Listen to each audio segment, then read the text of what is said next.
আসসালামু আলাইকুম আপোনালোকক মই মোৰ আসান চেনেললৈ স্বাগতম জনাইছোঁ।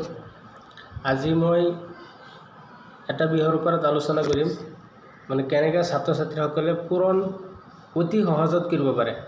মানে কিছুমান সংখ্যা আছে, সেইবিলাক সংখ্যা যদি থাকে তেতিয়াহ'লে 2 শাৰী 3 শাৰী পূৰণ কৰি সময় নষ্ট কৰিব নালাগে, এক শাৰীতে আমি পূৰণ কেইটা কৰিব পাৰোঁ। তো ছাত্ৰ ছাত্ৰীসকল বলাচোন আমি সেইটো ষ্টাৰ্ট কৰোঁ। ধৰি লোৱা সংখ্যাকেইটা থাকিব লাগিব, এনেকুৱা সংখ্যা থাকিব লাগিব 25। ধৰি লোৱা যেনেকুৱা এটা সংখ্যা আছে, এককৰ ঘৰত কি আছে 5 আছে, গতিকে 25 আমি এতিয়া পূৰণ কৰিবলৈ হ'লে এটা শাৰীত পূৰণ কৰিম।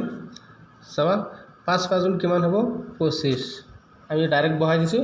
ইয়াত 2 আৰু 3 2 2 আছে নহয়, 1 বঢ়াই দিয়া, 2 3 গুণ 6 চাইছেনে।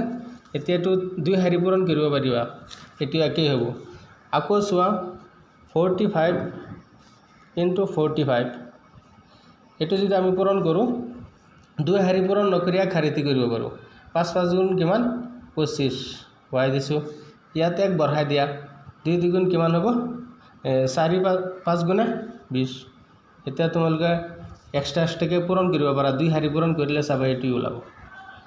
এনেদৰে আমি এনেকুৱা সংখ্যাবিলাকৰ অতি সহজতে মানে কম সময়তে পূৰণবিলাক কৰিব পাৰোঁ। ধন্যবাদ।